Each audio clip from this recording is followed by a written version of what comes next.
గతంలో శాసనసభ్యులుగా ఉన్న మిత్రులు నరేందర్ రెడ్డి గారు ఈ యొక్క ప్రాంతానికి అభివృద్ధి చేయాలని 8 కోట్ల రూపాయలతో ఆ బ్రిడ్జ్ వేయించింది కూడా పట్నం నరేందర్ రెడ్డి గారు. నరేందర్ రెడ్డి గారు ఎందుకంటే అప్పుడు అందరు ఆ వాగులో నుంచి పోవాలంటే ప్రజలు ఇబ్బంది పడుతున్నారని చెప్పి ఆనాటి ముఖ్యమంత్రి కేసీఆర్ గారిని కోరి అటు దేవాలయ అభివృద్ధికి కూడా పెద్ద ఎత్తున నిధులు మంజూరు చేయించారు. 80 లక్షల రూపాయలు నిధులు మంజూరు చేయించారు. 8 కోట్ల రూపాయలతో బ్రిడ్జ్ చేయించారు. బంజారా భవన్ ను కూడా 50 లక్షల రూపాయలతో ఇక్కడ నిర్మించడం జరిగింది.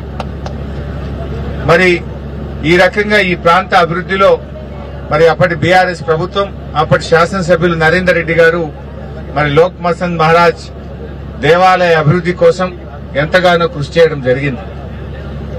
ముఖ్యంగా కేసీఆర్ గారి ప్రభుత్వం గిరిజనుల కోసం అనేక కార్యక్రమాలు చేసింది. ఆనాడు ఇచ్చిన మాట ప్రకారంగా తెలంగాణ వస్తే మా లంబాడీలకు మా గిరిజనులకు మేలైతుందని కేసీఆర్ గారు ఏ మాట అయితే చెప్పారో ఆ ప్రకారంగానే 6% ఉన్న రిజర్వేషన్ ను విద్యా ఉద్యోగాల్లో 10% పెంచింది బీఆర్ఎస్ ప్రభుత్వం. దాంతో మా ఎస్టీలు ఎంతో మంది ఇవాళ డాక్టర్లుగా, ఇంజనీర్లుగా పెద్ద పెద్ద ఉద్యోగాల్లో ఇవాళ పొందుతున్నారంటే అది తెలంగాణ రావడం వల్ల వారికి జరిగిన లబ్ధి. ముఖ్యంగా కేసీఆర్ గారు 10% రిజర్వేషన్ పెంచడం వల్ల ఎస్టీలకు ఎంతగానో మేలు జరిగింది. అదేవిధంగా మా తండాలో మా రాజ్యం ఉండాలని మరి లంబాడీ హక్కుల పోరాట సమితి దాదాపు 2 దశాబ్దాలు కొట్లాడింది. గత తెలుగుదేశం ప్రభుత్వం గాని గత కాంగ్రెస్ ప్రభుత్వాలు వీళ్ళను పట్టించుకోలేదు. 10 ఏళ్లు రాజశేఖర్ రెడ్డి గారు, కిరణ్ కుమార్ రెడ్డి గారు ఎవరు కూడా పట్టించుకోలేదు. కానీ కేసీఆర్ గారు మాట ఇచ్చి 3100 గిరిజన గూడాలను, లంబాడి తండాలను గ్రామ పంచాయతీలు చేసిన ఘనత బీఆర్ఎస్ ప్రభుత్వానికి, కేసీఆర్ గారిది. అదేవిధంగా సంత్ సేవాలాల్ మహారాజ్ జయంతిని అధికారికంగా జరిపి రాష్ట్ర ప్రభుత్వ పండగగా రాష్ట్ర ప్రభుత్వమే నిధులిచ్చి ఊరూరా వాడవాడ సంత్ సేవాలాల్ మహారాజ్ జయంతిని అధికారికంగా జరిపినటువంటి ప్రభుత్వం మా బీఆర్ఎస్ ప్రభుత్వం. అదేవిధంగా పోడు భూములకు పట్టాలు ఇస్తామని చెప్పి కేసీఆర్ గారు 6 లక్షల ఎకరాల్లో పోడు భూములకు పట్టాలు ఇచ్చారు. దానికి రైతు బంధు ఇచ్చారు, రైతు బీమా ఇచ్చారు. అక్కడ 3 ఫేజ్ కరెంటు సౌకర్యం కూడా కల్పించి మరి లంబాడి సోదరులకు, గిరిజన ఆదివాసీ సోదరులకు ఎంతగానో కృషి చేసినటువంటి ప్రభుత్వం మా బీఆర్ఎస్ ప్రభుత్వం. అదేవిధంగా చరిత్రలో ఎప్పుడు లేని విధంగా మార్కెట్ యార్డులలో కూడా ఎస్సీ, ఎస్టీ, బీసీ మహిళా రిజర్వేషన్ తెచ్చింది కూడా బీఆర్ఎస్ ప్రభుత్వమే. మార్కెట్ కమిటీ చైర్మన్లు గాని డైరెక్టర్లలో కూడా రిజర్వేషన్ తెచ్చిన ప్రభుత్వం బీఆర్ఎస్ ప్రభుత్వం. వైన్ షాపుల్లో గౌడ్స్ తో పాటు ఎస్సీలకు, ఎస్టీలకు కూడా వైన్ షాపుల్లో కూడా రిజర్వేషన్ ఇచ్చిన నాయకుడు కేసీఆర్ గారు. ఈ రకంగా గిరిజనుల అభివృద్ధి కోసం బీఆర్ఎస్ ప్రభుత్వం ఎంతగానో కృషి చేసింది. ఒకప్పుడు తండాల్లో మంచినీళ్లు కావాలంటే చాలా ఇబ్బంది ఉండేది.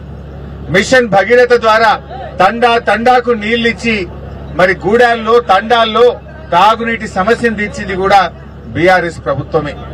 ఈ రకంగా అనేక కార్యక్రమాలు చేశాం. కానీ అదే కాంగ్రెస్ ప్రభుత్వం గుండు సున్నా. ఈ రోజు వరకు మా లంబాడీలకు కనీసం మంత్రి పదవి లేదు. ఈ రోజు వరకు ఏ ఒక్క హామీ ఎస్సీ, ఎస్టీలకు ఇచ్చింది కాంగ్రెస్ ప్రభుత్వం నిలుపుకోలేదు. ఎస్సీ, ఎస్టీ డిక్లరేషన్ చేసిండ్రు. డిక్లరేషన్ ఘనం, ఆచరణ శూన్యం. ఇవాళ ఈ 2.5 ఏళ్ల కాంగ్రెస్ గవర్నమెంట్ లో ఈ 2.5 years లో ఎస్టీలకు, ఎస్టీ కార్పొరేషన్ కు 2730 కోట్లు పెట్టి ఖర్చు పెట్టింది 50 కోట్లు. 2.5 ఏళ్లలో మా ఎస్టీలకు 2730 కోట్లు బడ్జెట్ లో పెట్టి ఖర్చు మాత్రం 50 కోట్లే పెట్టింది. ఈ 50 కోట్లు కూడా జీతాలు, కరెంటు బిల్లు, పెట్రోల్, డీజిల్ బిల్లే. ఒక్క ఎస్టీకి కూడా ఒక్క రూపాయి కూడా 2.5 ఏళ్లలో రేవంత్ రెడ్డి ప్రభుత్వం ఒక్క పైసా కూడా చేయలే. ఒక్క యువకుడికి లోన్ ఇయ్యలే. ఎస్టీ కార్పొరేషన్ ను అది పూర్తిగా మూలకు పడేసింది, తాళమేసింది. 2730 కోట్లు బడ్జెట్ లో పెట్టి 52 కోట్లే ఖర్చు పెట్టిందంటే ఎంత అన్యాయంగా ఎస్టీలను చిన్న చూపు చూస్తుందో ఈ కాంగ్రెస్ ప్రభుత్వం అర్థమవుతుంది. అదే బీఆర్ఎస్ 10% రిజర్వేషన్ ఇచ్చింది ఎస్టీలకు. ఎస్టీ తండాలను గ్రామ పంచాయతీలు చేసింది. మరి సేవాలాల్ జయంతి ఉత్సవాల్ని అధికారికంగా జరిపింది. పోడు పట్టాలు ఇచ్చింది. మార్కెట్ కమిటీలో రిజర్వేషన్లు ఇచ్చింది. వైన్ షాప్ రిజర్వేషన్ ఇచ్చింది. ఎస్టీ కార్పొరేషన్ ద్వారా సీఎం ఎస్టీ ఈఎఫ్ పథకం ద్వారా 100,000 కోట్ల రూపాయలు ఎస్టీ యువతకు సహకారం అందించింది.